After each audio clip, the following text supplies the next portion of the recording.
৭১ মানবতাবিরোধী অপরাধে বিএনপির স্থায়ী কমিটির সদস্য সালাউদ্দিন কাদের চৌধুরী ও জামায়াতের সেক্রেটারি জেনারেল আলী আহসান মোহাম্মদ মুজাহিদের মৃত্যুদণ্ড বহাল রেখে চূড়ান্ত রায়ের কপি বুধবারই আসে আন্তর্জাতিক অপরাধ ট্রাইব্যুনালে।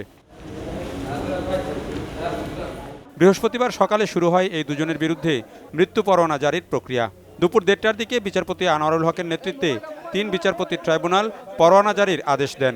এরপর সেই পরোয়ানা তৈরি করে লাল কাপড়ে মোড়ানো হয়। বেলা ২:৩০টার দিকে লাল কাপড়ে মোড়ানো পরোয়ানা কেন্দ্রীয় কারাগারের সিনিয়র জেল সুপার বরাবর পাঠিয়ে দেন ট্রাইব্যুনালের রেজিস্ট্রার।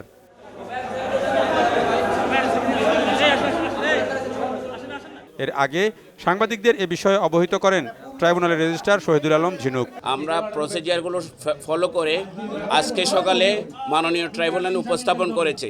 মাননীয় tribunal accordingly execution warrant issue করে অর্ডার দিয়ে এখন আমাদেরকে দিয়েছেন। মাননীয় ট্রাইব্যুনালের নির্দেশে দুটো মামলায় পৃথক পৃথকভাবে আমরা এক্সিকিউশন ওয়ারেন্ট ইস্যু করেছি রেজিস্ট্রার অফিস থেকে। এখন সেগুলো আমাদের কর্তৃপক্ষ বরাবরে অর্থাৎ জেল সুপার বরাবরে পৌঁছে দিচ্ছি আমরা। তিনি জানান, মৃত্যু পরোয়ানা যাবে কেন্দ্রীয় কারাগারে, আর প্রয়োজনীয় ব্যবস্থা গ্রহণের জন্য পরোয়ানা জারির আদেশের একটি করে কপি যাবে স্বরাষ্ট্র ও আইন মন্ত্রণালয় এবং ঢাকা জেলা ম্যাজিস্ট্রেটের কাছে।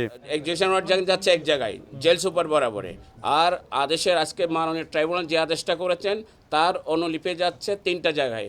একটা হচ্ছে মাননীয় সিনিয়র সচিব স্বরাষ্ট্র মন্ত্রণালয়, মাননীয় সচিব আইন ও বিচার বিভাগ এবং ডিস্ট্রিক্ট ম্যাজিস্ট্রেট ঢাকা বরাবরে যাচ্ছে। বেলা ৩টার দিকে মৃত্যু পরোয়ানা পৌঁছে ঢাকা কেন্দ্রীয় কারাগারে। সেটি গ্রহণ করেন সিনিয়র জেল সুপার। এরপর ঢাকা কেন্দ্রীয় কারাগারে থাকা আলী আহসান মোহাম্মদ মুজাহিদকে এই মৃত্যু পরোয়ানা পড়ে শোনানো হয়, আর কাশিমপুর কারাগারে থাকা সালাউদ্দিন কাদের চৌধুরীকে পরোয়ানা শোনানোর জন্য সেটি পাঠিয়ে দেওয়া হয়। আমরা ওয়ারেন্ট অফ এক্সিকিউশন পেয়েছি এবং আইসিটি অ্যাক্ট অনুযায়ী আমরা পরবর্তী ব্যবস্থা গ্রহণ করব। আপিল বিভাগের রায় অনুসারে এই আসামিরা রিভিউ আবেদন করার জন্য 15 দিন সময় পাবেন। আবেদন করার সাথে সাথেই মৃত্যুদণ্ড কার্যকরের সব প্রক্রিয়া স্থগিত হয়ে যাবে। মানবতাবিরোধী অপরাধের দায়ে সালাউদ্দিন কাদের চৌধুরীর মৃত্যুদণ্ড বহাল রেখে গত 29 জুলাই ও মুজাহিদের মৃত্যুদণ্ড বহাল রেখে গত 16 জুন চূড়ান্ত রায় দেন দেশের সর্বোচ্চ আদালত। Saidul Islam, GTV news, Dhaka.